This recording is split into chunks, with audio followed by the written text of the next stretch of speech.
In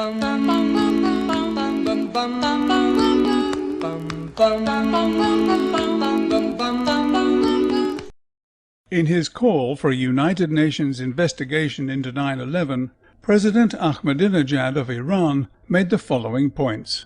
It was said that some 3,000 people were killed on September 11, for which we are all very saddened. Yet up until now, in Afghanistan and Iraq, hundreds of thousands of people have been killed, millions wounded and displaced, and the conflict is still going on and expanding. In identifying those responsible for the attack, there were three viewpoints. One, that a very powerful and complex terrorist group, able to successfully cross all layers of the American intelligence and security, carried out the attack. This is the main viewpoint advocated by American statesmen. Two, that some segments within the U.S. government orchestrated the attack to reverse the declining American economy and its grips on the Middle East in order to also save the Zionist regime. The majority of the American people, as well as other nations and politicians, agree with this view. 3. It was carried out by a terrorist group, but the American government supported and took advantage of the situation. Apparently this viewpoint has few proponents. Of course, opinion polls can vary widely, but they currently demonstrate that the numbers of people who do not trust, one way or another, the official story are increasing, and the increase is certainly significant enough to warrant a new investigation. Nevertheless, President Obama responded with these comments. It was offensive. It was hateful. But President Ahmadinejad's remarks were neither offensive nor hateful.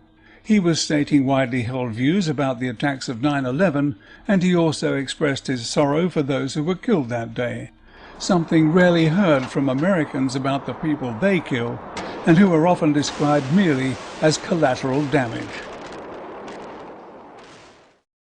In typical puppet politician speak, following the Zionist IPAC line, President Obama attempted to play on the emotions of his audience. And particularly for him to make the statement here in Manhattan, just a little north of Ground Zero, where families lost their loved ones.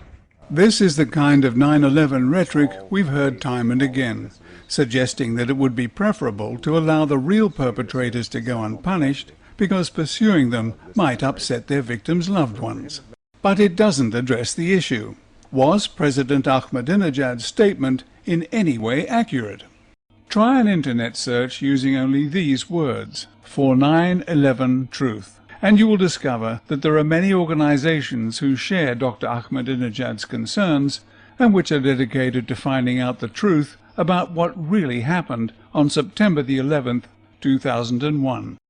As Commander-in-Chief and a former lawyer, these two should be of particular interest to President Obama, who seems to have forgotten two of the most important concepts enshrined within the rule of law: that a person is presumed innocent until proven guilty, and that proof of guilt must be determined beyond a reasonable doubt. And this former lawyer shames himself and his nation by ignoring them. But let us be clear.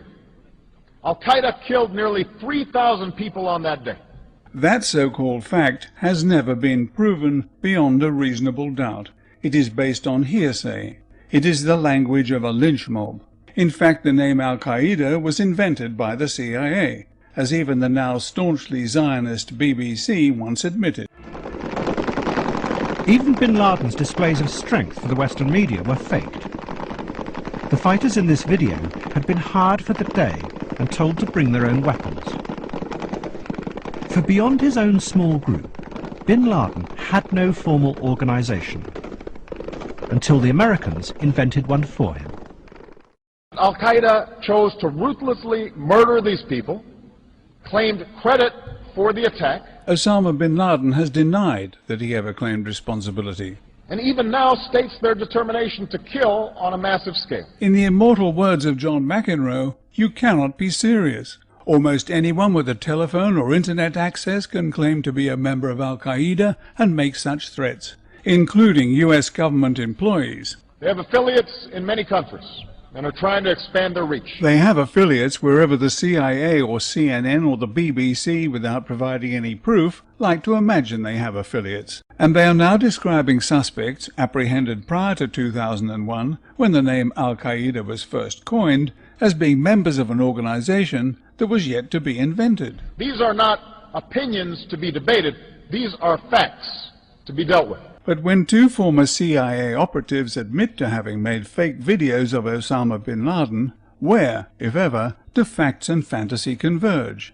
And then there's presumed innocent until proven guilty beyond a reasonable doubt. Although the 9/11 Commission didn't start its so-called investigation until after Afghanistan had been attacked, it did prove one thing, beyond a reasonable doubt, that it was a cover-up. Among many investigative anomalies, there were two blatant omissions, one of which I made a video about. This is World Trade Center 7 just before it collapsed on September the 11th, 2001. It had not been hit by an aircraft. It had been damaged by falling debris and minor fires, but by 5:20 p.m. the fires were still not a threat. Although the building was 47 stories high, it doesn't fall sideways, nor collapse unevenly. For this to have happened, all of the building's vertical supports must have given way at almost exactly the same time. Yet the Federal Emergency Management Agency reported that the collapse was due primarily to fire. But what does it look like to you?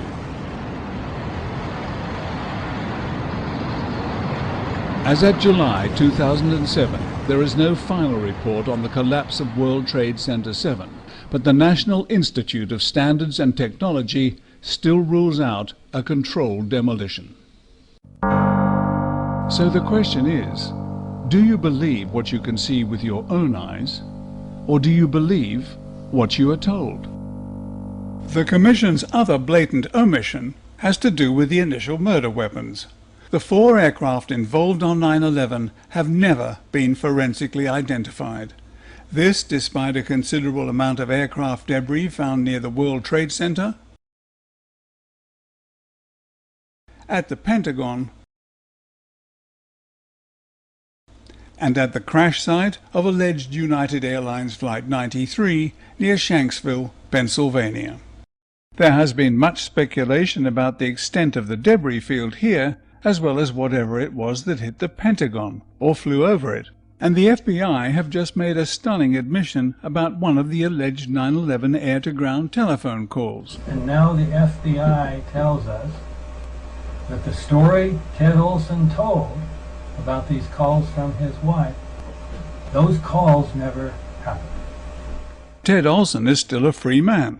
Not so Zacarias Moussaoui, the only person charged in the United States over the 9/11 attacks, and whose conviction and life sentence must now be looked upon as unsafe, if not a gross miscarriage of justice, because there is no evidence that the hijackers, if there were any, used box cutters, no evidence that Ted Olson talked to his wife, therefore no evidence of what went on inside alleged American Airlines Flight 77, which the Federal Aviation Administration says disappeared from the radar.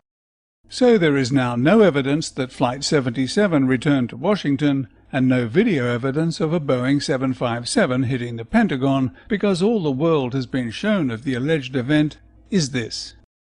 Of course, an examination of the serial numbers on the engine debris, for example, would have settled the matter way beyond a reasonable doubt, but apparently no such examination was carried out. And the fact that the engine core found in Murray Street ended up in a landfill on Staten Island leads to the mind-boggling conclusion that there was never any intention on the part of the United States government to have these large pieces of primary evidence forensically matched to the planes that were allegedly hijacked. The National Transport Safety Board is the government agency usually involved in air crash investigations, but in a letter to a 9/11 researcher, Aidan Monaghan, they have stated the following. This letter responds to your FOIA request dated July 11, 2008, which you requested copies of records revealing the process by which wreckage recovered from aircraft during the terrorist attacks of September 11, 2001 was positively identified as belonging to... And here the flights and aircraft tail numbers are listed. And then comes this stunning admission. Unfortunately, the NTSB doesn't have any records regarding the above requested information.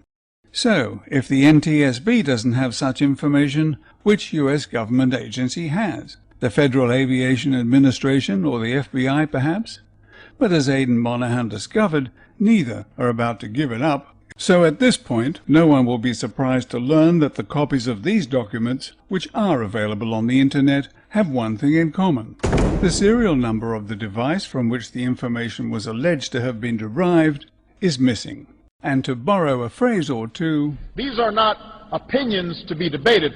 These are facts to be dealt with. Of course, President Obama used those phrases in quite a different way. But the question remains, will the United Nations take up President Ahmadinejad's challenge and put a stop to this?